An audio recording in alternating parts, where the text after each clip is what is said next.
Hey, how's it going, guys? It looks like we're back for the second half of that conversation from last week, even though we try to make you think that we recorded this one this week a couple times during the podcast. But like I said last week, it's really just the second half because me and Chris are out of town. But yeah, it's chock full of just grade A content. So you're going to, you take this and you're going to get hair on your chest.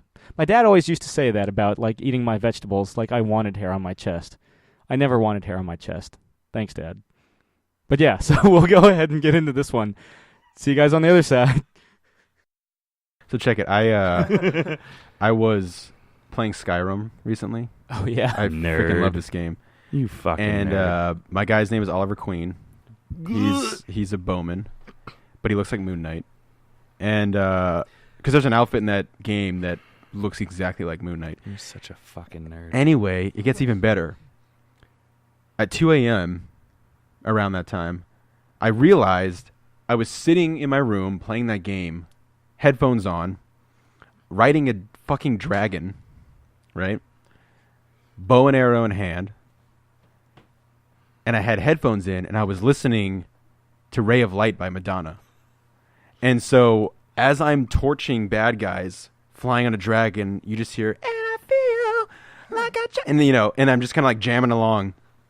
And that was like the defining moment when I was like, either something's really wrong with my life or something's really right. And I chose that something was really right with my life because, I don't know, it's something freeing about listening to Madonna saying it feels like she just got home riding a dragon in Skyrim. That's how I felt listening to the New Wave channel on my Grand Theft Auto Vice City. Like whenever I would just be like in the tank just like blowing things up, and it was just like, and I ran so far away. Couldn't get away. Yeah. I mean, so I feel you, bro. Yeah. It was cool, man. But the thing is, when I say Ray of Light by Madonna, I don't mean the album. I had the song on repeat over, and I mean, the song's like 4 or 5 minutes long. Yeah. It's a good song, but like over and over again, where I was just the greatest bowman in Skyrim, listening to the song Ray of Light by Madonna over. I could have picked any other album. I could have picked, something metal or anything. Yeah, the last two Prince albums came out last week. That's true. And you listened to Madonna's Ray of Light. I listened to Ray of Light instead. How are the two Prince albums? They're not bad. I lean more towards the Third Eyed Girl album, but I think it's Electrum. I can't remember, like Artificial Age and then Electrum.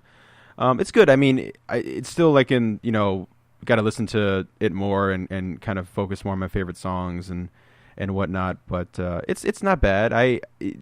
His solo stuff is very R&B, techno-y, trippy. A lot of him talking and telling you things like in between him singing, and I think there's a concept there on it. But and then the Third Eyed Girl stuff, which is his all-female backing band, and he finds like the best musicians on the planet whenever he creates his bands. And it's the Third Eyed Girl album that he released, because he released two albums in the same day, is like total like 70s T-Rex rock kind of stuff. There's a song called Fix Your Life Up that I like a lot, and Pretzel Body Logic, and some other cool things on there. But it's interesting. I mean, this is, you had sent that, was it you who posted the thing on my wall about 1984 being the greatest year for pop music? Yeah, I believe that was me. And I mean, this year, is a big year because I'm still waiting for them to release the 30th anniversary. Hopefully DVD Blu-ray of Purple Rain, and then the album as well, because Prince is back with the old brand new invention. Yeah, that's right. He's bringing back the revolution, and but the new power generation. All of his bands, like I said, he just finds these musicians and they just rip, man. They're so good. And now I feel like there's a whole bunch of bands following in his footsteps. Like a bunch of bands have announced, like a bunch of like older bands have announced that like, oh hey, for the first time in 20 years, we're putting out a new album. Yeah. Like, didn't like Pink Floyd come out and say they were going to do a new album? I mean, it's not like Prince stopped making music or anything like that. Yeah, Prince has like always been making music constantly. But it's weird because I had assumed that Roger Waters was doing something with Pink Floyd. Mm-hmm. And he just released this thing. He's like, hey, I'm not in Pink Floyd. Stop asking me if I'm in Pink Floyd. Like, I have nothing to do with Pink Floyd. Mm-hmm. And it's just Nick Mason and David Gilmour. I guess that's it. Those are the only two guys alive outside of Roger Waters, who would be doing it. And I heard it's David Gilmour's great in it, but I mean, like, David Gilmour's like one of the greatest guitarists alive. I mean, he's one of those guys that, like, the tone is in the fingers. Like, he's just unreal. You can't teach. Like, the solos, if you look on paper, aren't like him shredding up and down. It's like a note, like the solo for Time. Look at that solo. Like, it's just about the feel of that. You can't play that without a feeling. You have to have that tone and that feeling in there. A lot of it reminds me of like Brian May, the way he plays guitar as well. It's very biological, not mechanical. Exactly. My favorite member of Pink Floyd was always Roger Waters, because he was the mastermind behind The Wall and stuff. And I loved his... My mom says that's still the greatest concert she ever went to. Oh my God! I wish I could have seen The Wall like live, like with like the original band. Yep, when it was 1980, a new album, when they wore like the headphones because they had the click track, because they had to play to the album. They couldn't stop and be like, oh, this next song is really, and they're not the Beatles. And they had a whole stage show. They actually erected a wall. They had like a little rocket come down from the sound booth in the middle of the arena and destroy the wall. And nowadays he's still, I don't know if he's still touring it, but I saw a version where he, not live unfortunately, but where they, nowadays the technology, it's so much easier to build the wall, and they project the animation, that amazing animation during the movie on there, and the wall is so much bigger now, and the special effects, and I remember one of the coolest things that I ever heard about them was while I was working at Best Buy, they released a super CD, whatever the hell they called it at the time, but it was a surround sound CD, and of The Wall, and I think probably a couple other Pink Floyd albums, but like The Wall and Dark Side of the Moon were the big ones. Yeah. But it was surround sound, and a guy that I was talking to was like, it was actually really easy for them to make the surround sound version. And I was like, oh, why is that? And it's like, well, because all these bands were dicking around with stereo at the time, because it was still a fairly new technology. Excuse me, I'm burping up a storm here. So that's why I have like Shatner pauses. That hot chocolate, man. It's probably exactly what it was. But but it was because all these bands were dicking around with stereo, and Pink Floyd was like, well, let's dick around even more, and all of their albums are actually recorded in 4 channels instead of just 2, like a regular stereo album, and in their live concerts. They would actually have rear speakers, doing slightly, surround speakers as we call them now, doing slightly different audio than the front speakers. So it was like a surround sound experience to see them live, and you only got that at a live show, which is really cool incentive to go see them live versus just listening to them on an album. So. When they made the surround sound version, all they had to do was kind of remaster it. They didn't have to actually go in and pick it apart like they have to do with all these other bands that they decided to do the same thing with around the same time. Yeah, I think I've mentioned this before in the past, but I go on record, for me, The Wall is the best double album of all time. It's phenomenal. I mean, better than the White Album? Yeah, I mean, I would say that. The White Album is actually, for me, one of the weaker Beatles albums. It's just, I like the White Album. It's one of my top Beatles albums, but The Wall there's something about it, man. It's just it's so ingenious, and there's so much. I'm a big fan of the movie. Yeah. Oh, The Ass Judge? Yeah. Yes. Didn't you watch that on Christmas? I used to always watch that Christmas Eve. I don't know why I made that a thing, but I'd watch it and just be like, man, I haven't seen that in years. Yeah, with the balls for chin. In all my years of judging, I have never. And the goose-stepping hammers. Oh yeah. What did Steven Spielberg call that movie?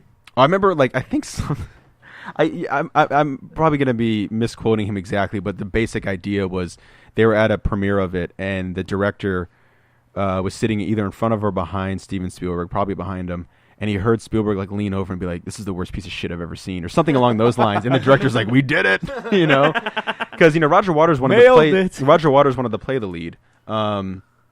And he does not. That's right, I said mailed it. And but yeah, the animation in that movie is just phenomenal. Bananas. It's absolutely bananas. In a great way. And that movie, crackers in my soup. That movie just makes you feel weird. I feel like we should gross. Drop acid or eat some shrooms and watch it. You don't even need to. You don't even need to. I mean, the movie is just so wild. And then watch Wizard of Oz. Yeah, but I remember they were saying like the Wizard of Oz goes with Dark Side of the Moon and Wall-E goes with the Wall, and like you know people were like putting stuff together. You could find any reason to put stuff together. It's Sure. But I once watched peanut butter and ice cream. Yeah, I once watched Star Wars with what the hell? I just randomly had like a Rolling Stones album playing.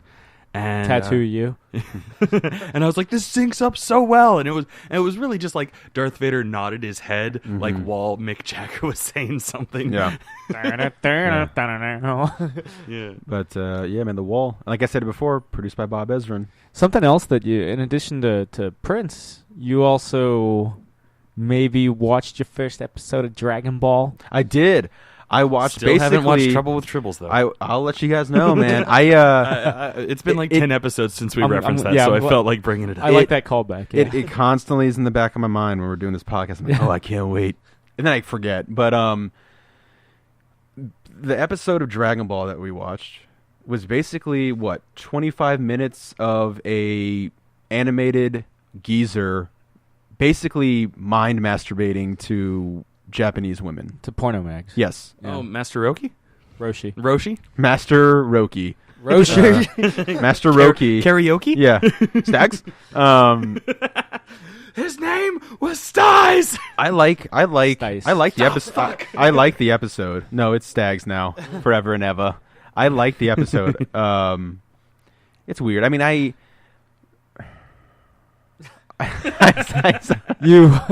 you wanted more.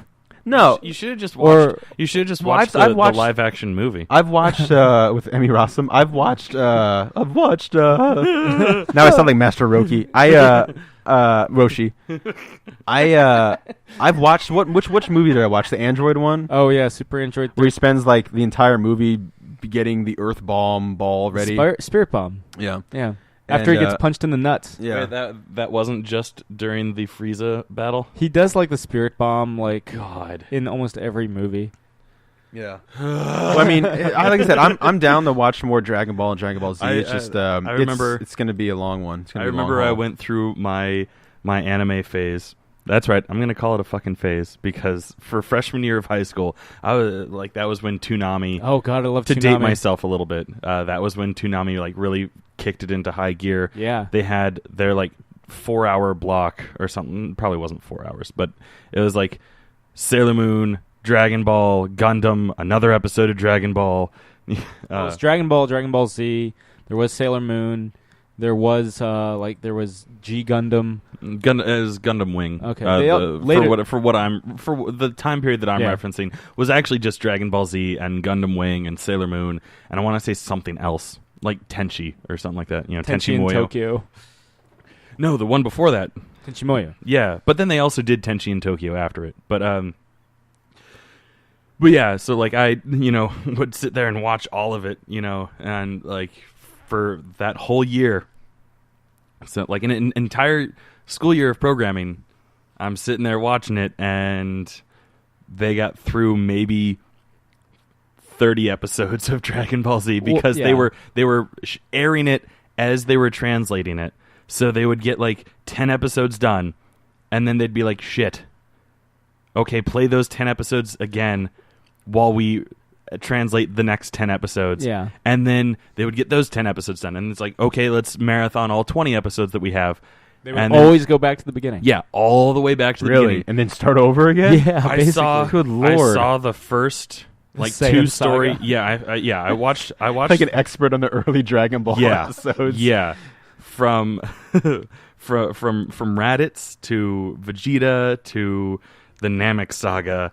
I've seen those like all those episodes like 3 times, and I was like, by the time the Frieza saga ended, like I really was just like, I'm gonna finish the fucking Frieza saga because that took forever. Oh, dude, the fight with Frieza goes on for like 3 seasons. Yeah, because they were making the anime was doing the same problem that Toonami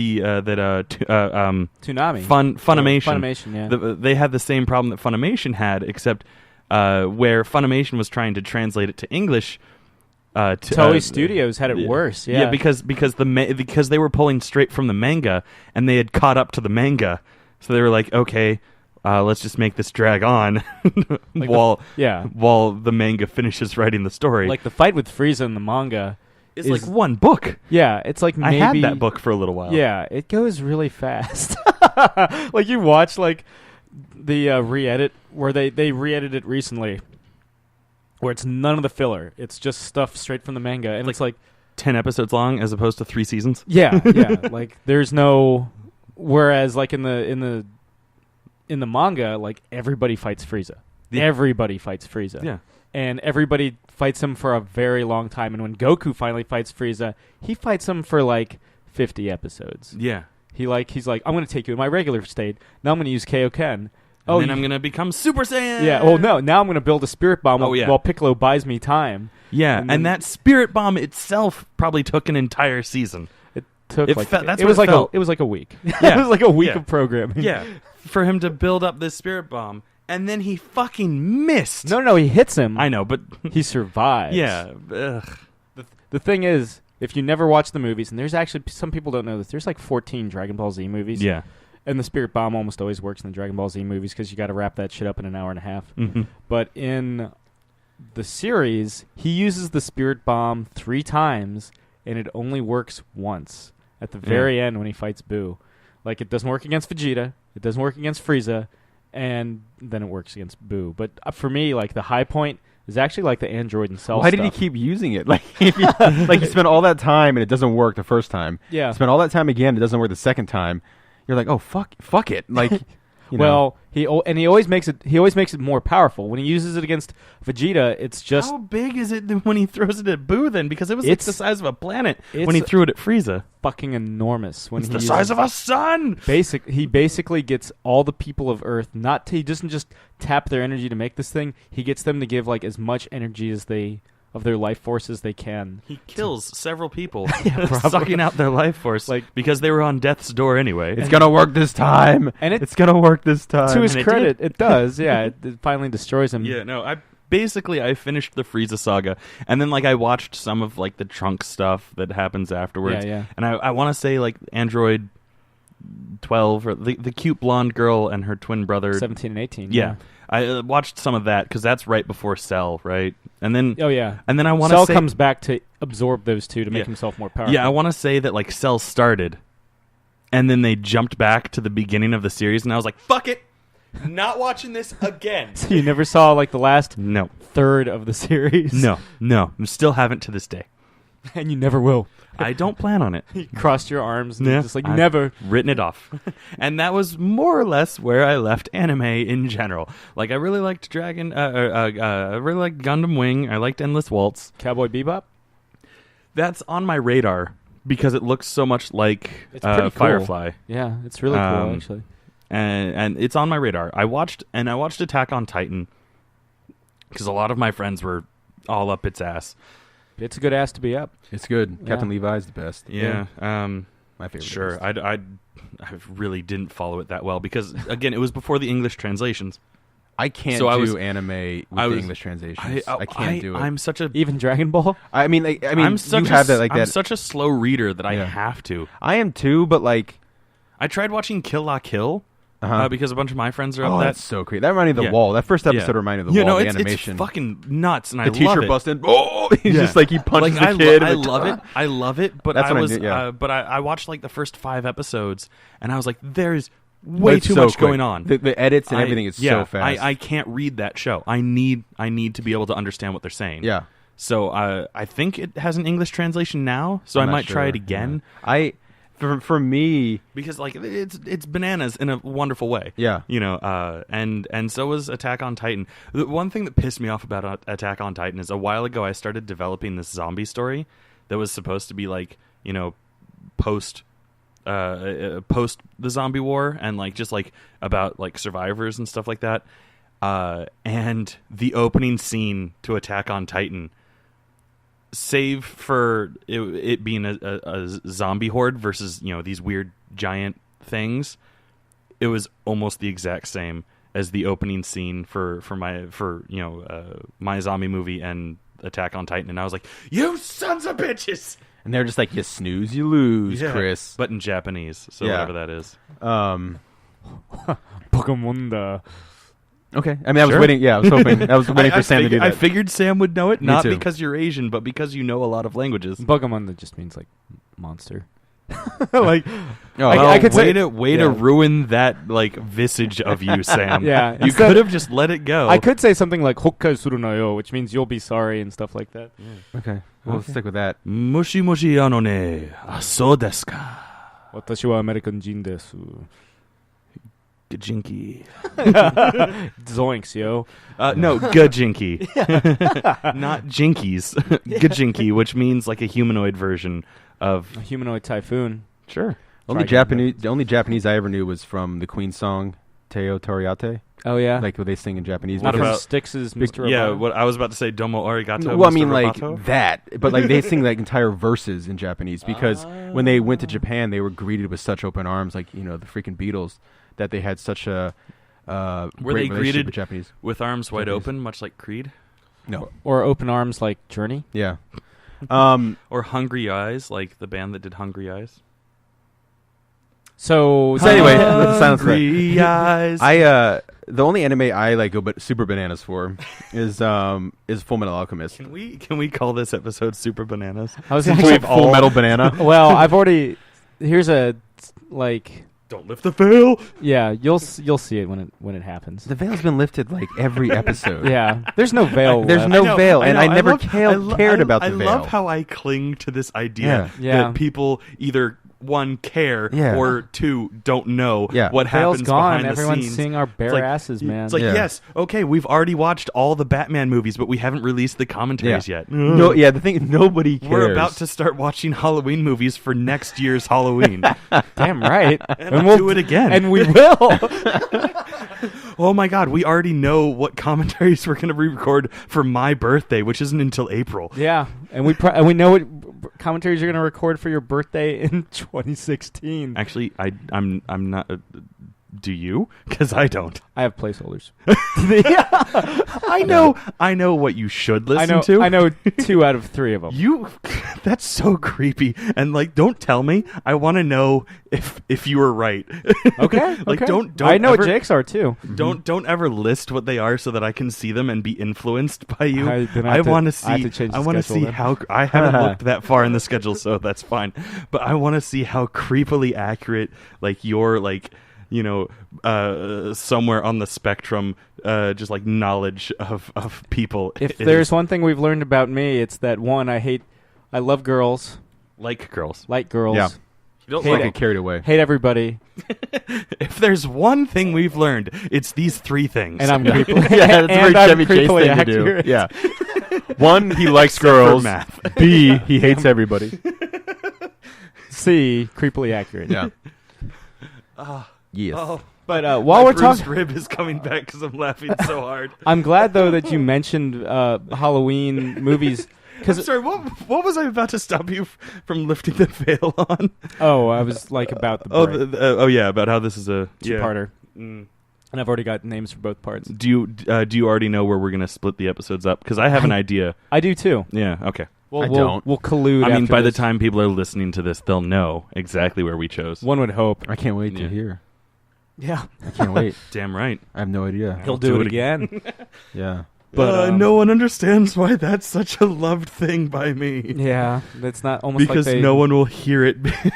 listen to X Gonna Give It To You by DMX. You'll understand Chris's You should affinity really for listen to Sam singing it. it. Damn right. and I'll do it again. I have it recorded on this computer, and one day Sam will let me release it. Yeah, it'll be a deep cut. Yeah. But You'll have to like continue listening for like 20 minutes after a podcast is over. and we'll backmask it, so then you'll have to listen to that part backwards. Yeah. Damn right. And we'll do it again. But yeah, since you mentioned the horror movies really briefly, I did want to kind of talk about that since we're in that month. Like, Sure, yeah. It is Rocktober. it is rocked. As you know, we're in the middle of October Halloween Horror Month. I guess we are in the middle now. Yep. Well, Since pretty- this is a 2-parter episode. Yeah, it'll People listening to this are now in the middle of October. Yeah, especially when part 1 Yeah. posts. By the way, guys, I had so much fun at New York Comic Con. Yeah. Yeah, and I had so much Eventually. business professional fun in Atlanta. Yeah. Yeah, because this is going to be dropping on the 15th, so basically the exact middle. of the month. Oh yeah. Sorry, I Creepily accurate. I needed Creepily to know that for myself, and I decided to share it with y'all. I appreciate it. Yeah, but I was thinking, so when we kind of touched on this when we were getting our lattes for both weeks, Yeah. what is it like? What horror films do you really dig? Like, what kind of like genre? Like, I know Chris, you're a big fan of the Nightmare on Elm Street films. Those are my favorite slashers. Yeah. Yeah, I always kind of hesitate to call the Nightmare films straight up slasher movies. When I think slasher movies, I'm thinking Friday the 13th, Halloween, Prom Night, those kind of like. Well, my Scream. definition of slasher movies is just like typically co-eds, a high school or college age, kids, getting stalked by some sort of stalker. Yeah, You I know what you did last summer style. Yeah, Ugh. be it Jason Voorhees, Freddy Krueger, Michael Myers. Ooh, that was like demon voice. Again, Jason Voorhees, Freddy Krueger, Michael Myers. So your favorite's not Halloween. I love much like you've talked about James Tinian IV. He and I have the exact same opinion. Sure. We're the Nightmare exact on Elm same Street. person. Yeah. We are. We're twins. Nightmare on Elm Street 3 is or Nightmare on Elm Street is the best series. Yes, Halloween is the best first movie. hands down. Yeah. Hands down, and I'll do it again. Even though that isn't. Doesn't work. Nope. And that will be the last time it's ever referenced ever in the history of the show. Knowing me, Damn nope. right, and they'll never do it again. Thank you for I'm finally glad at joining least, in. Yeah, I'm glad that at least Jake finally got a reference before we tried to put it to bed. Stags. So for me, as a franchise as a whole, like I can do Nightmare just fine because even the weaker entries, i.e., most of the weaker entries, sorry, like 4 isn't that great. It's a huge drop off from 3, but it's still got some pretty cool things visually. So I watched Never Sleep Again, the documentary. Oh yeah. That and watching it, I was like, I want to rewatch the entire series now because now I had they've shed a whole new light on almost every single one. That now I'm like, dude, I'm excited about all of them. Even the bad ones. I'm like, I want to fucking see that again. So we watched. And I don't know if It'll post by this. It'll post. Okay, so Yeah. we watched Nightmare on Elm Street Part 3. My favorite one. Yes. All of our favorite ones. Yes. Yeah, definitely. And then watched the documentary and immediately popped in Nightmare 4. And I was like, oh my God, this is so that now that I've watched that documentary, this is better than I remember. And That's what happens when you get to see behind the veil. yeah. Shut the hell up. There are certain things. Never. This is 30 years later that I'm seeing Behind the Veil. It's fine. Don't let people behind the veil before the thing's even been released. Fair enough. Fair enough. And unless we can devote 4 hours to it with interviews with Wes Craven. Yeah. Yeah, where he talks about how he hates all of them. Yeah. Does he? No, but so I don't remember that. he talks about how he made the first one and that's where he wanted it to be done. He didn't want it to be a franchise. Then they made 2 without him because they own the rights to Freddy Krueger. Yeah. And then they asked him back for 3, and so he wrote a treatment. Actually, I think he even wrote a full script. And then It was originally supposed to be New Nightmare for 3, I think. Ish. Sort of. And they pulled a Frank Miller on him, and they quote unquote butchered, even though ultimately it ended up being a great movie in our opinions. They butchered his script and made what they made. But it was because of him that they were able to get Nancy back. Heather Langenkamp. Yeah. Yeah. And then but he didn't like it because it wasn't the movie that he wrote. He's but he still respects it for being a good movie, that kind of bullshit Hollywood stuff. Yeah. And then from there he's just Yeah. each one got worse and worse and worse in his opinion. And I would agree. Yes. Up until New Nightmare. New Nightmare is the rebound. Arguably they all got worse and worse and worse. Though 2 is the worst. Yeah. But yeah, then he comes back and they're like, okay, we've killed him, but how would you like to do another movie where you get to do whatever the hell you want to do? And he was like, cool, acid dream, and does New Nightmare. And I will say, as much as I love 3D stuff, because anyone that knows me knows that I do enjoy 3D. Not to the point where I'm just like, oh, 3D makes everything better, but I because I know how to do it, and I'm just like an enthusiast. I love the fact that the last, quote unquote Nightmare movie has a 3D segment in it, but like they brought up a great point in the documentary. They're like, so at the end of that movie, what is it, Nightmare 7? 6? 6, yeah. 6? Freddy's dead, yeah. Yeah, sorry. Freddy's dead. They blow him up with a pipe bomb. And they're like, we've killed him so many more cool ways in all these other movies. Like, that's like the worst death he has. And that's the one that really kills him? That's the one that just sticks, because it's yeah. Just because it's his daughter that does it? His daughter that we've never referenced before in the world? Yeah, was she... It isn't until 6... Is it...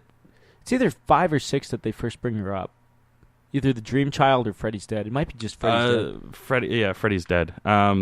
In the Dream Child, they tease the fact that he impregnates, like, the Dream Child is like his kid, but the Dream Child is not his daughter in Freddy's dead. Right.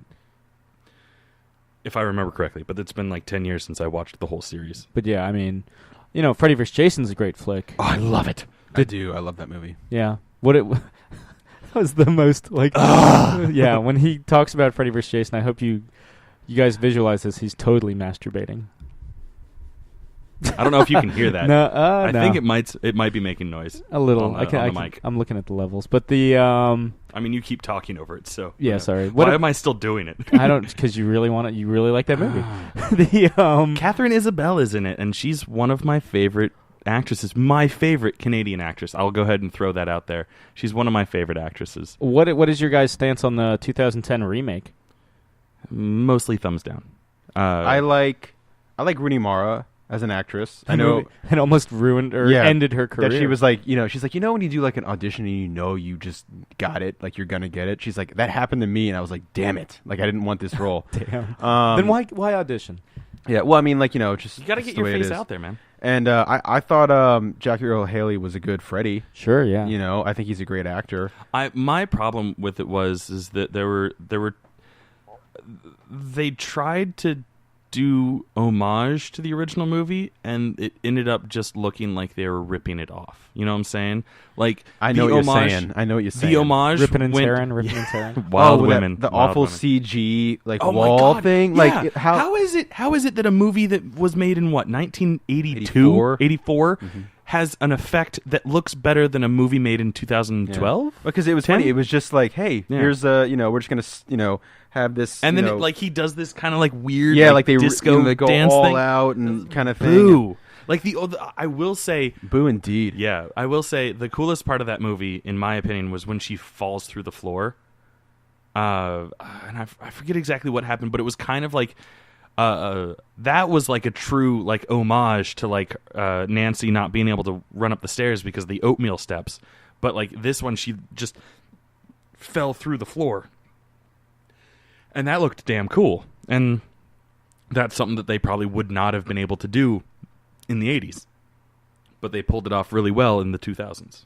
Or 2010s. I forget exactly when that movie came out. I like the... 2010 even, I think. And that's why I looked at you, Sam. Of course.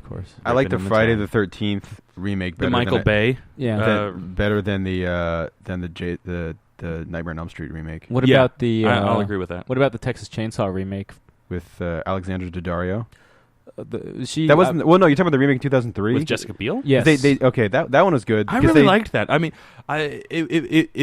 there were parts of it that were like a shot-for-shot remake of the original. I thought it was pretty good. But it didn't feel like that same, Nightmare on Elm Street, like I was complaining, where it was just ripping off. Like, it just felt like there was a lot of respect for the source material, and they were like, you know what, let's just kind of make a quote-unquote better version of that movie. Like, I won't say that it definitely was better, but like better technology went into making the movie, better actors went into acting it, that kind of stuff. No, it's definitely it's one of the best remake of the Halloween movies. The one I was referencing was I'm sorry, of the Texas Chainsaw Massacres. You mean it was better than Texas Chainsaw: The New Generation or whatever the hell it was called with Matthew McConaughey? Oh god, where Chainsaw was like wearing a cross dresser or whatever. You mean Leatherface? Yeah. He called him a chainsaw. Whatever. He a used boom one. chainsaw. ready. No, the Dario one I was talking about was the Texas Chainsaw 3D, where she's like I relative. really wanted to see that It's on again Netflix, because yeah. I'm a 3D enthusiast. It's, Well, I don't want to see it now because it's not in 3D. Well, too bad. Okay.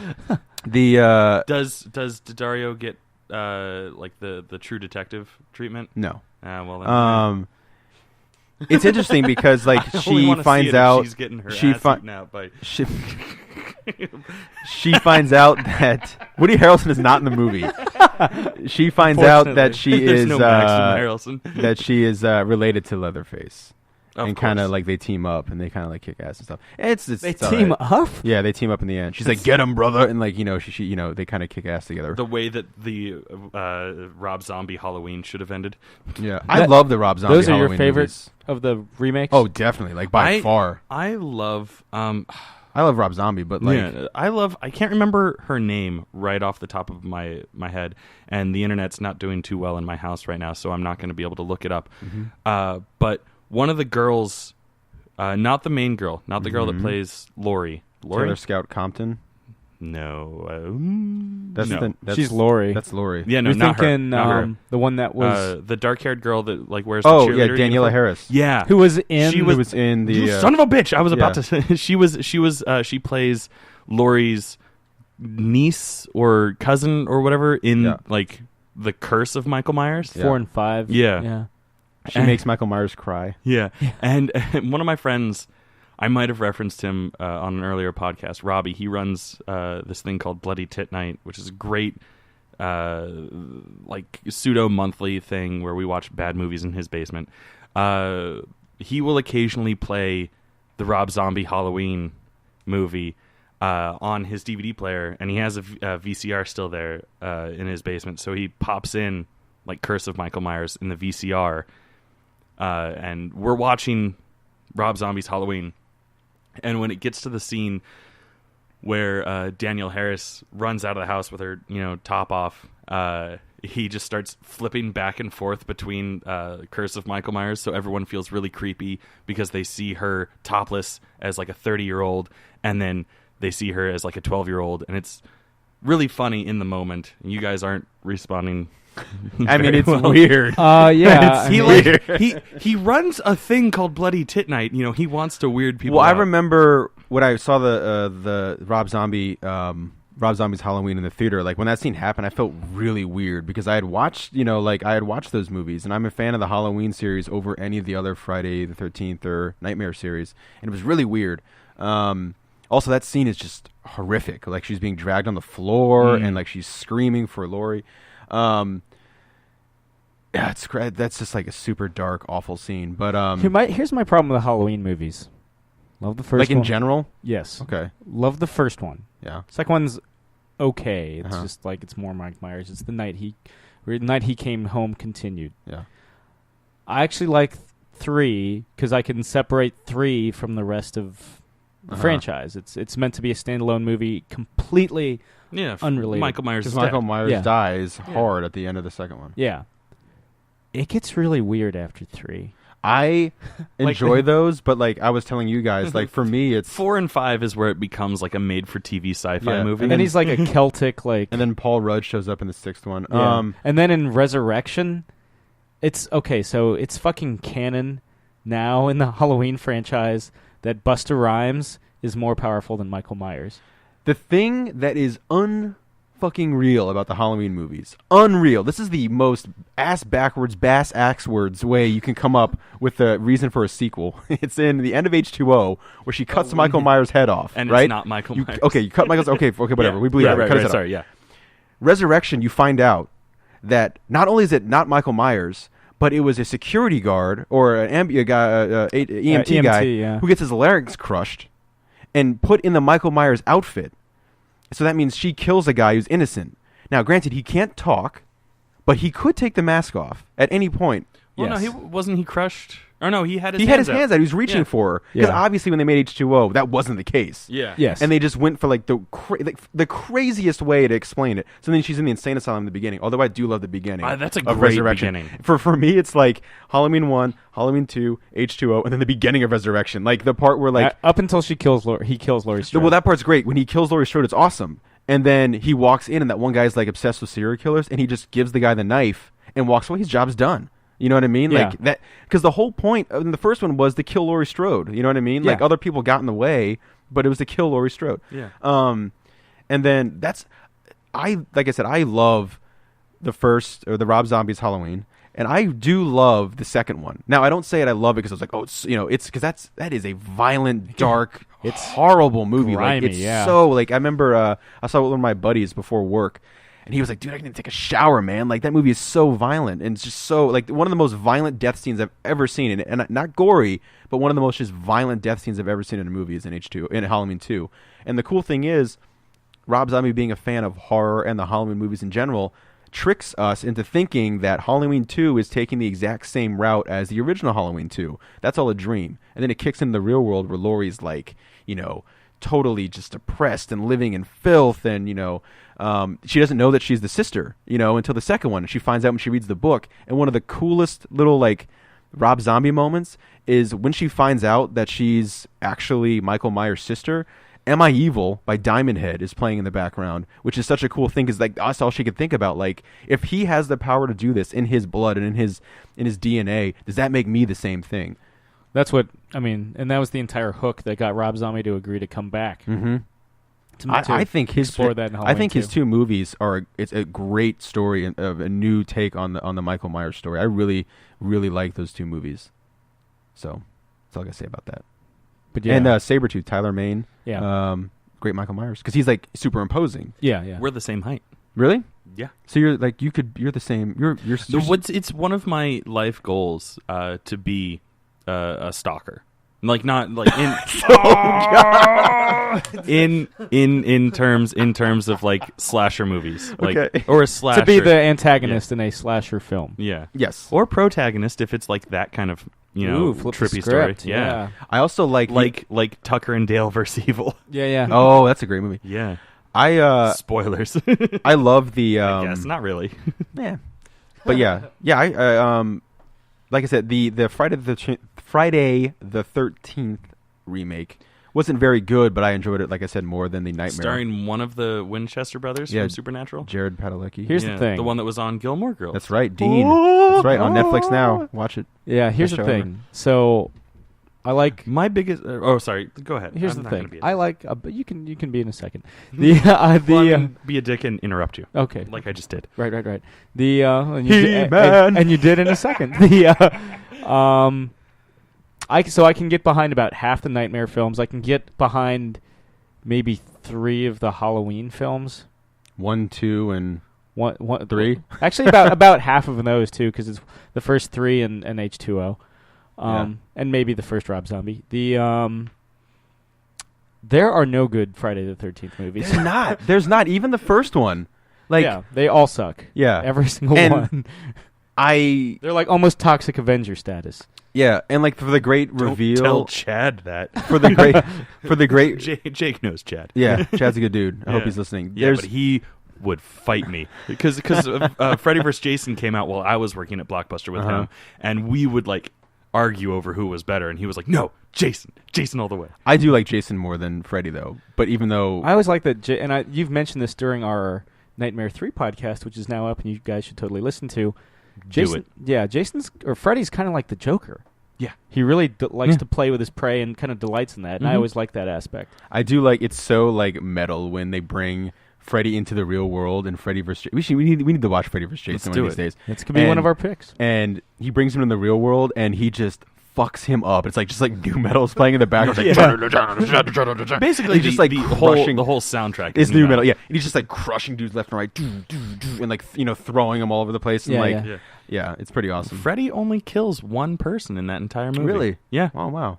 Oh, is it the brother? The guy who's like he catches on fire or whatever. That's the only person he kills in that entire movie. Everyone else is killed by Jason.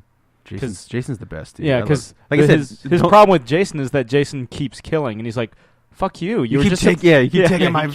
He kills Catherine Isabella, and that's what Kane Holder, who plays the most famous guy to play Jason, has also technically the same height as me. Oh, really? Yeah, dude, nice. Yeah, I know. Have you ever met actually, him? No. You are tailor-made. You are tailor-made. When that movie came out, I was like, dude, I could totally be Jason. And then like Rob Zombie's Halloween came out, and like all three of us are like the same height. I was like, I could be. Dude, rock a Michael Myers outfit, man. Like that also means you can be Sabretooth. Yeah, that's right. Yeah, all I gotta do is stop being fat. You could wear the fursuit. I do have a Hulk muscle suit. Nice. Kane Holder is technically the only guy to ever play Freddy and Jason because he plays Freddy's glove at the end of Jason Goes to Hell. Yeah, the Final Friday. The first Jason movie I ever saw. Really? Yeah. But my favorite moment. That one's weird. It is. You know, I bought it. I have it on DVD. It's one of like 3 Jason movies that I have on DVD. Counting Freddy vs. Jason? No, I have 2 copies of Friday the 13th Part 3D because, again, I'm a 3D enthusiast. Of course. And they didn't have an official release of the 3D, so I bought a bootleg of the 3D, and then like a year later they came out with the official release, so I bought those. Yeah. And then I bought Jason Goes to Hell because it was the first one I had ever seen. And then I also have Jason X because... Jason in space. Yeah, right. Because there are certain aspects of that movie that I fucking love. The freezer kill. The liquid nitrogen kill, Yeah. and the corkscrew kill, Yeah. and also the holodeck kill. Oh, yeah. Which doesn't really count as a kill because it's holodeck, but as far as Jason knows, it's a kill. Yeah. It's 2 kills. Well, Jason 3D is the first time he wears the hockey mask, Yes. right? And it's funny because it's not this big reveal. He's just kind of like he's in a shed and he comes out and he has it on. It wasn't supposed to be iconic. Exactly, it yeah. became 'Cause iconic he had afterwards. the he had a potato burlap sack with just one eye, you know. Mm-hmm. Elephant Man. What were you saying? Was you mentioned something before that wasn't? What's your favorite part of? Oh no, I was saying. Did I cut you off? Was it I? I don't know. I thought you were gonna say mentioned. Oh, my favorite Jason moment of all time. Yeah. Oh yeah. Is in Jason Takes Manhattan. Of course. Jesus Christ. When he kicks, he's in New York. He just kicks the boombox over. Yeah. He's only in New York for how long? 10 minutes. That's how long it takes. 15. I think I've said this before. That's how long it takes him to take Manhattan. 10 minutes. That's all he needs. That's all I need. He kills someone with a flying V. He punches a dude's head off. And it lands on a cop car. Yeah. I think it's a cop car. He scares the shit out of some thugs in Times After Square by just lifting his mask, which we were totally going to use in our Deadpool movie that we never made. Yeah. I still have the script. Yeah. But this might piss a lot of Jason fans off, but honestly, if I had to pick my favorite Friday the 13th movie, it's the remake. Like, just beginning to end. Yeah. The only... and I like that he runs. I remember I was like, oh, Jason's like supposed to stock. I love that he has all like the bells and whistles around. Like, and it's like, the underground system. Yeah, and I love the beginning of that movie. Actually, I'm like psyching myself to watch that movie up again. It's not that great of a movie. But the beginning is when like, all this, the people are like in the Camp Crystal Lake and stuff. And that one stoner, there's like one guy's like taking a piss and he gets like killed and blah blah blah. And there's that scene where like, he roasts that chick in a in the sleeping bag, a la like the famous like when he like smashes her against a tree. Yeah. Which he revisits in Jason X. Yeah. And he's standing there in like the back, in the back. And the guy's like, I think it's the guy. He's like kind of crawling backwards, and Jason just runs at him with the machete, and he just goes down the cut, and it cuts to black, and it like then the movie starts. I thought that was an awesome way. I kind of like that the updated kind of Jason stuff. Sure. My biggest problem with the remake was that he took a hostage. Oh yeah, but then they kind of explain why. So does Freddy in Dream Warriors. I have no problem with Freddy taking a hostage because that's just more it lures of him them fucking into with people. Yeah. But like Jason is supposed to be a mindless killer. Like he doesn't even have. Well, they gave that movie, I guess, to play kind of devil's advocate. Yeah, they kind of they tried to make pull a little Michael smarter. Myers. Yeah, because he has the traps and this everything. I didn't. That's not my Jason. Oh no, I understand. but I will say, kind of coming from the same standpoint that you are. I would agree with you that overall the remake is probably which is the best insane because like movie. the classic that everyone calls back to is the first one, which is funny because Jason's not even the killer in that one. But also the famous. I'm trying to think of what is the Nightmare 3 of the Friday the 13th I think series. most people would consider the first one, just because that's the classic. It feels so wild. I can't. I bet if you look at the ratings in terms of like critical, the third one as well. 3D. Yeah, It's either 3 or the one where he comes back with the like If Frankenstein people- style. If people are picking New beginning. That's what it was. 5. Yes. If people are picking 3, it's because it's the one where he gets the hockey mask. Yeah. That's really the only Yeah. reason. I remember watching it. It's not like the worst, but the 3D gags in it are so with the bow and like when he fight Yeah, when he comes out with the mask on for the first time Yeah. and he has the arrow and he shoots and it's like on a string like and you can clearly see Yeah. the string and it kind of wobbles on the string. yeah. Well, because Yeah. they or there's the guy playing with the Oh yo-yo my straight God. into the camera. they do the callback in the remake to when he has the bow and arrow and Mm-hmm. he shoots the guy on the because that was a thing you did at camp, so you got pretty good at it. I'm assuming he's got a lot of time to kill. Yeah. And then he like puts the machete in that one chick's head, like Yeah. under the dock. I don't know why I'm talking about the remake of Friday the 13th so much, but they try to to capitalize on the famous, arguably the most famous scene in all. Not, I don't think it's even you can argue it. It's the most famous scene. I'll argue it. In the Jason franchise is the end of part 1. Where you think she's okay, and then Jason comes out and grabs her. Like they try to kind of capitalize on that in the end of the remake, and it's really poorly done. Where they just bust out of the dock and they grab Jared Padalecki. Mm-hmm. And he's so like, "Where's my brother to help me?" I think the most not critically acclaimed, but I think the most famous of the Jason movies and people that they look at in a positive light in terms of like what it did for the horror genre. The famous, like you follow the by number or checklist of how to make a classic slasher horror movie is the first Friday the 13th. Yeah. Okay. Well, I don't know what other Friday the 13th movie you could pick. You could pick the one with Corey Feldman No. Never pick the one with Corey Feldman. and Crispin Glover. Oh, I the mean- dance he does in that? Yeah, boy. the first one does have Kevin Bacon. The arrow through the throat. Yeah, Yeah. but other than slasher movies, what kind of I'm a big fan of zombie films, like Dawn of the Dead. I never grew up on the big zombie movies. For a lot of the horror stuff, like my parents weren't big into horror movies, and they still aren't. So I kind of was just, whatever I was.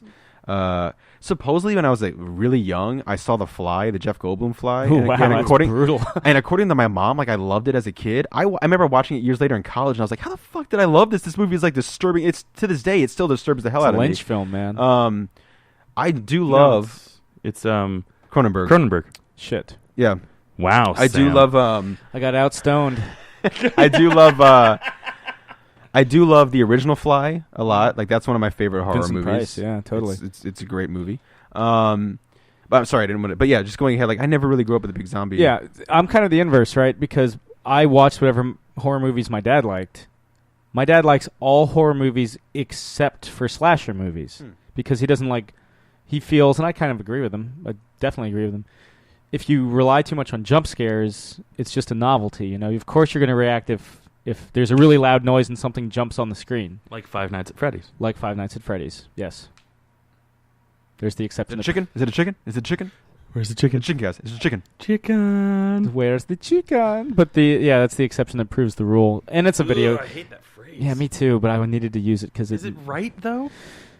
Well, it's also a video game, so it doesn't really count. But I'm just saying, like that phrase to me has always sounded like I couldn't care less, or I could care less. Yeah, it's like a backpedal almost. It's like it just doesn't. The exception that proves the.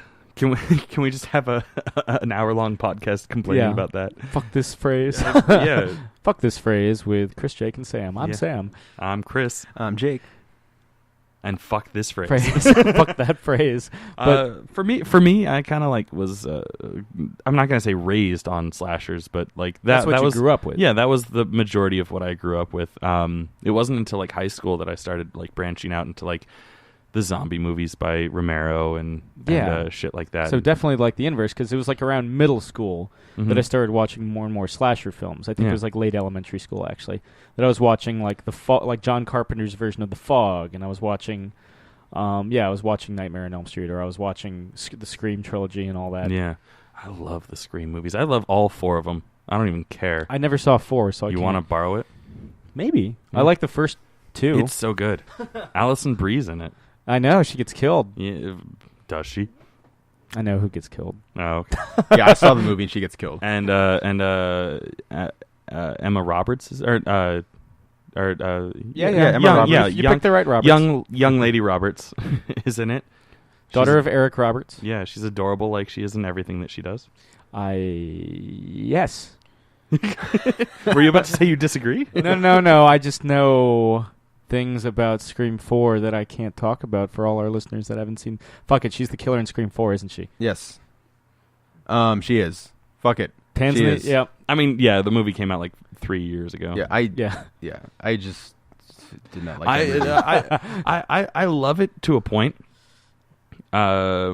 It's the Back to the Future 3 of When do you turn it off? I turn it off before Nev Campbell wakes up in the hospital. I feel that Scream 4 should have been where they killed off all the characters from the previous Scream movies. So no more Courtney Cox, no more David Arquette, no more Nev Campbell. Mm-hmm. I feel like they should have killed off all three of them. And I would have loved to have seen a new trilogy of Emma Roberts trying to hide the fact that she was the killer in Scream 4. Like, I think, and I feel like that's where the writer was trying to go. And then someone was like, but you can't have the bad guy win. So he was like, fine, slapdash ending. There, Nev Campbell wakes up and is able to find the strength to kill her niece. Though, that being said, almost all my favorite horror movies have unhappy endings. Yeah, no, I love it when the bad guys win. Because, or at least when the good guys don't win. Here's the way that I see it. A horror movie should not have a happy ending. It kind of defeats the purpose. It should leave you kind of feeling a little disturbed, like not everything's going to be okay. Yeah. You know? So, yeah, I totally think that, you know, the Freddy films, they always, even though they always kill Freddy, so to speak, they always show that, like, oh, maybe he's not dead. Yeah, he's coming back, or something like that. Yeah, at the very least, you got to have something like that. At the end of the first Halloween, Mike Myers goes missing. Like, they think they kill him, and they go in for... Was that the boogeyman? And then they go back out. Yes, I think it was. And he's fucking gone. Yeah, he's gone. And he comes back into Vengeance because the second one takes place like a minute after the first one. Yeah. He kills like an old couple or something, I think. Yeah, he kills a lot of people. Yeah. There's one of the best kills in the Halloween original Halloween run is the hot tub, where like he boils the people. The hot tub. Yeah. The hot tub. Like I said, I definitely didn't grow up on horror movies, so I was really kind of later on picking and choosing and just trying to, you know, I saw the Freddy movies and the Jason movies and even the Halloween movies fairly late. You were a late bloomer with the horror stuff. Yeah, I think I was. I not even stuff like The Shining. Well, The Shining and The Exorcist. I saw all that kind of stuff and Poltergeist. Yeah. I do love me some ghost movies. I do. Yeah. That's where those were my dad's favorites. The Haunting, actually. Man. The original Haunting is freaky. And like the thing for haunted me, house movies too. Yeah. Haunted house movies. Remember when we watched The Haunting, The Haunting, the original, yeah. I always dig it, but some of the people we saw it with didn't. With it, like the scene with the banging on the walls and stuff always freaks me out. Yeah. And it's just a freaky movie, you know. Speaking of haunted house movies, so our friend Josh, who some have speculated doesn't actually exist. Just go with it. Including Josh. Yeah, mainly Josh. Was over at my house the other day. We were watching the 4K Blu-ray of the Ghostbusters duology. Yeah. And then and then I was like, okay, well, do you want to do anything else? Because both of us are kind of like socially awkward and not really sure when to end a play date. So I was like, well, that was the only reason why he came over.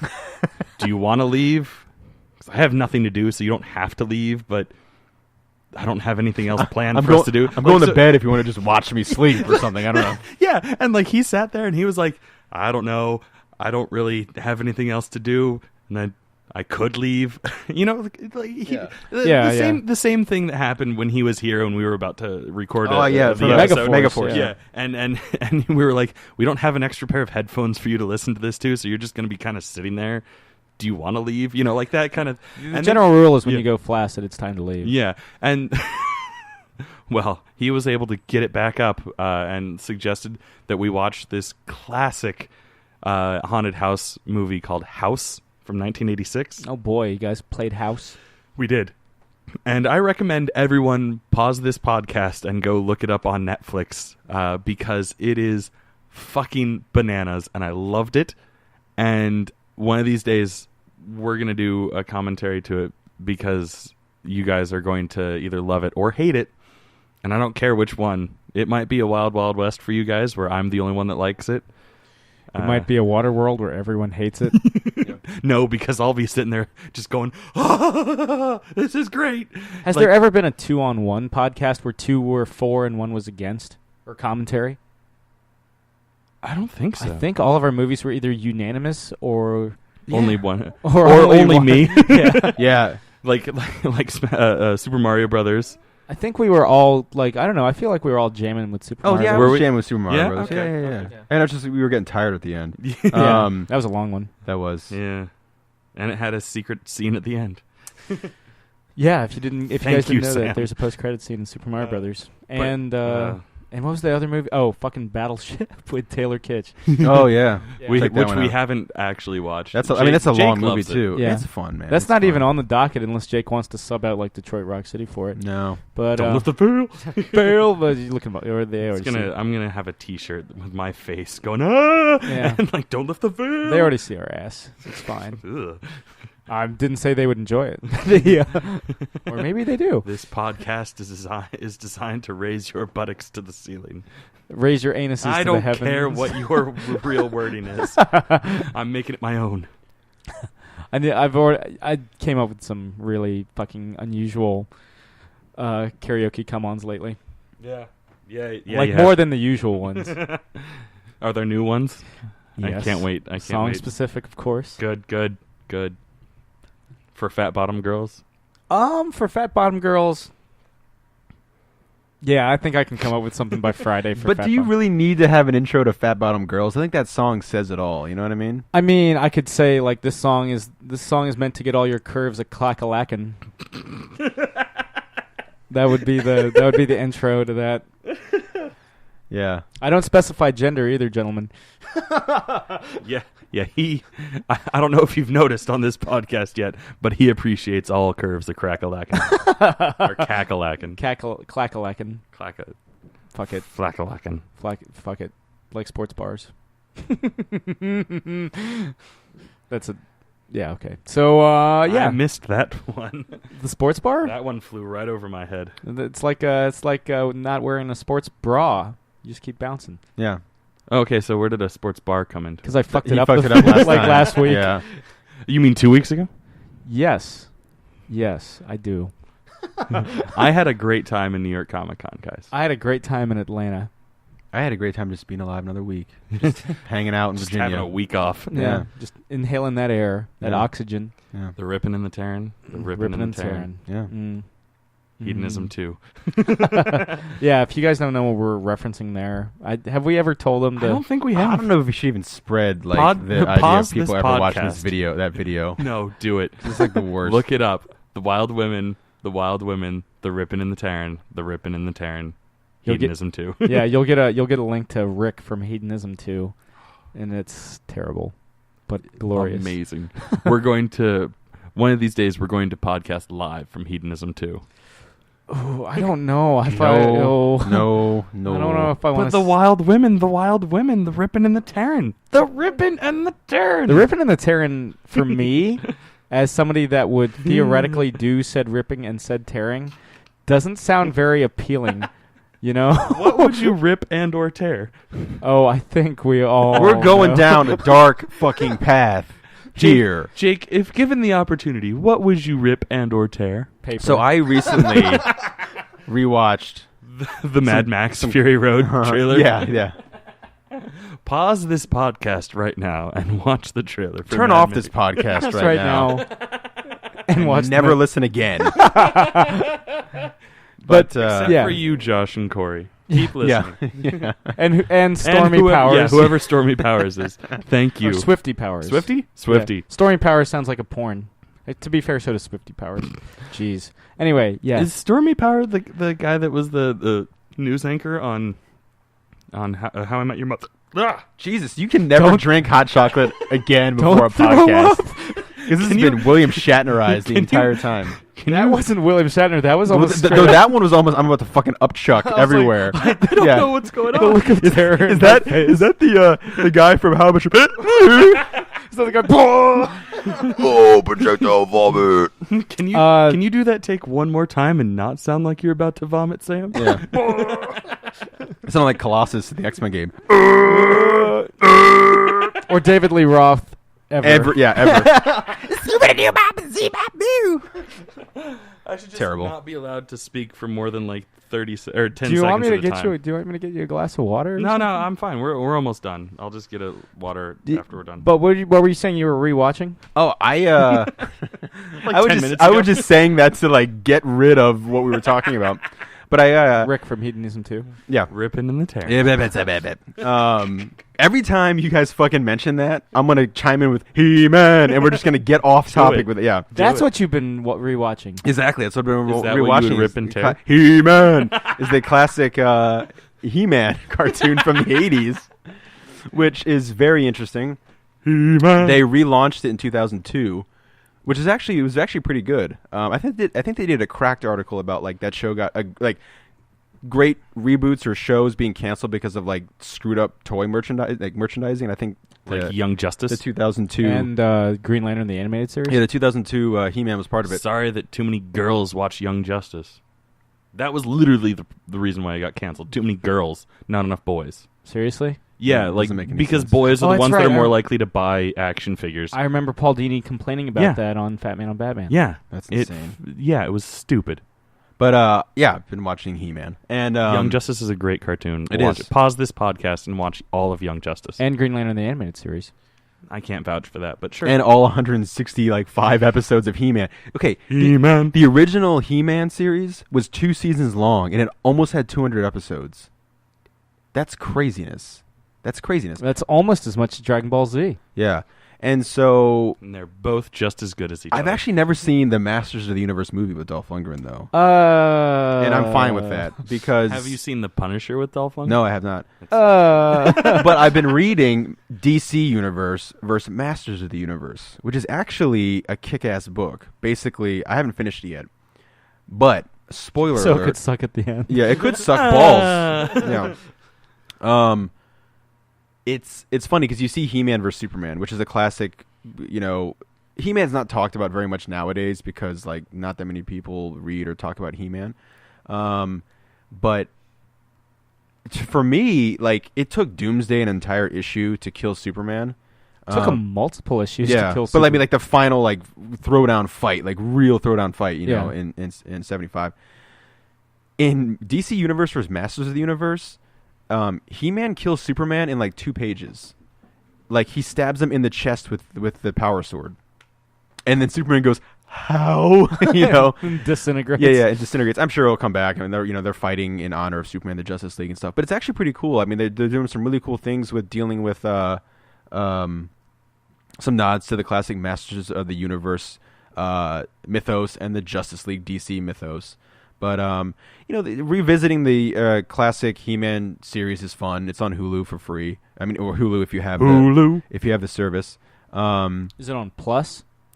I mean, I have Hulu Plus, so I'm assuming it. I don't know if it was like Plus only. Or Yeah, I'm actually not sure. I feel like it wouldn't be. Like the show was like 30 years old.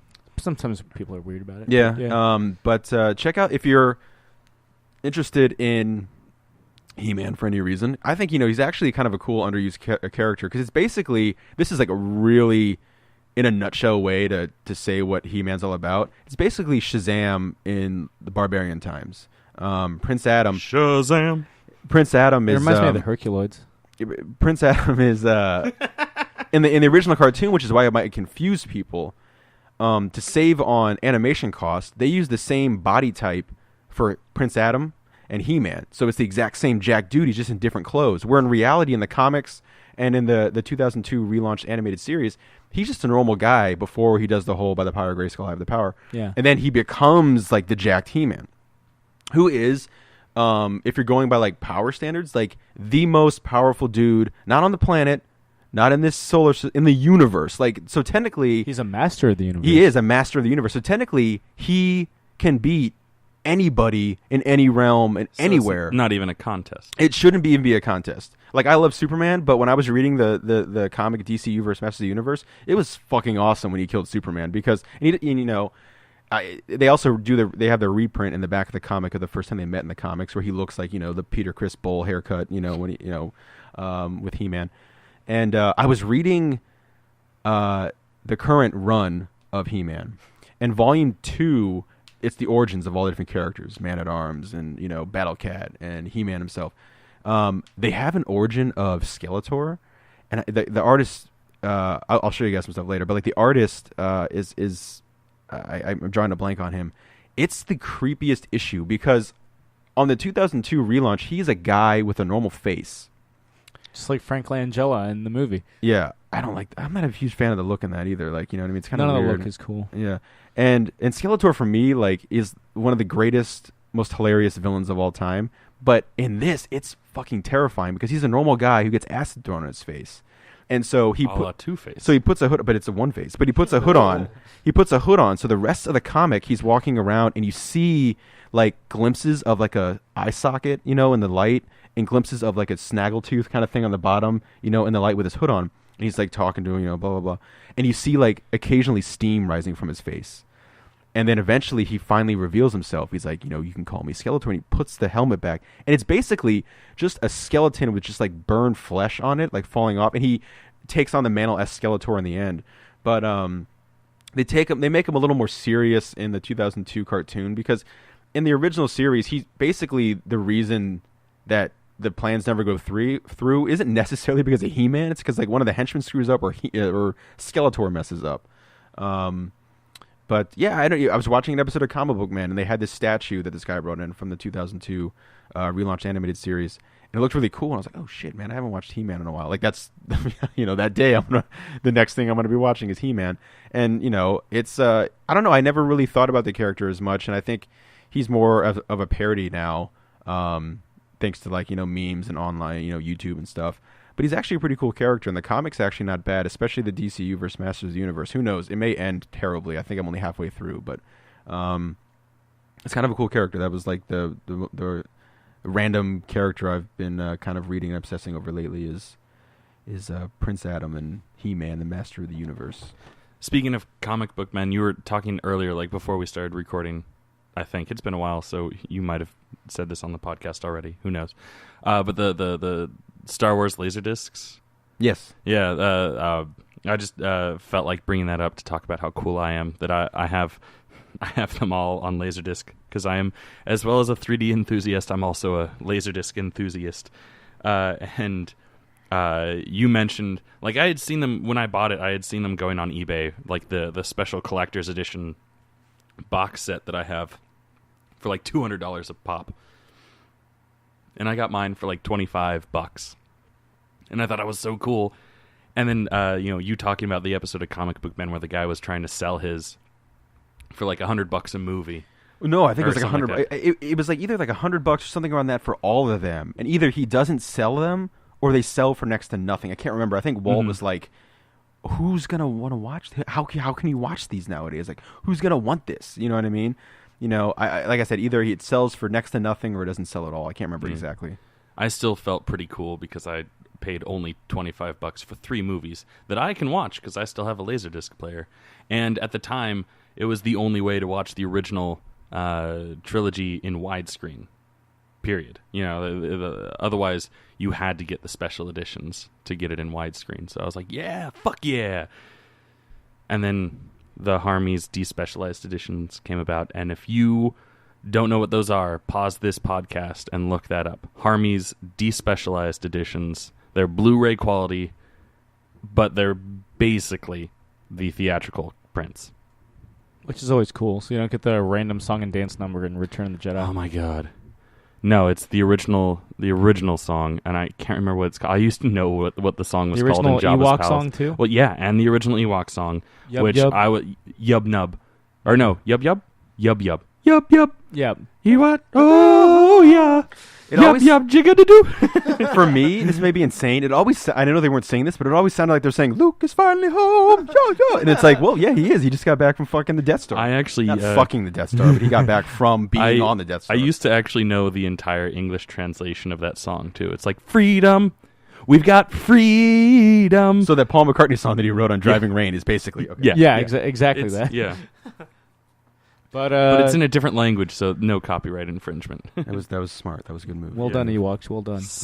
Smooth move, George Lucas. I mean, they wrote it before Paul McCartney, so... Probably, yeah. Definitely they did. Well, I mean, yeah. So Paul McCartney stole... He doesn't play it live anymore, so... Yeah, that's Maybe, why. Because maybe. Lucas was like... "Arr." That's right. You stole from my Ewoks. He's Skeletor. He-Man! Yeah. But, yeah, so I think that's a good place to kind of tie this one off. Probably me admitting how much of a nerd I am. And acting like Skeletor. Yeah. Yeah. I mean, I've already hit my homoerotic quota for You this hit week. that like 10 minutes in. Yeah, so I'm good. I'm good, man. Jake, got anything you want to add before we sign off? I just feel like I just got home, guys. It was a good podcast today. It was a good one. All I'm right. proud of us. Proud. Let's slow clap. This one's for me. Are we gonna clap for ourselves? Yeah. Dickish. If we're not going to clap for ourselves, then who Well, that's will? true. That is true. We're like, honestly, we're like fairies. We need Josh, if you're clapping clap. right now, call me. Let me know. It's what revives our life force, just like Tinkerbell. And Corey, tweet tweet us Yeah. to let us know that you're clapping right now while you're driving. And then why are you tweeting and clapping while you're driving? And listening to our bizarre... I mean, I'm fine with her listening to our podcast while she's driving. She just shouldn't be clapping and texting. No, Yeah. she doesn't drive to work. She takes the train. Oh, well, then in that case, then, tweet on. And clap away. Yeah. Live tweet this episode. Yeah. Now that we're at the end. Yep. Live tweet this ending. Bye. Yeah. Thank you very much for listening. Good night, Eric Bana.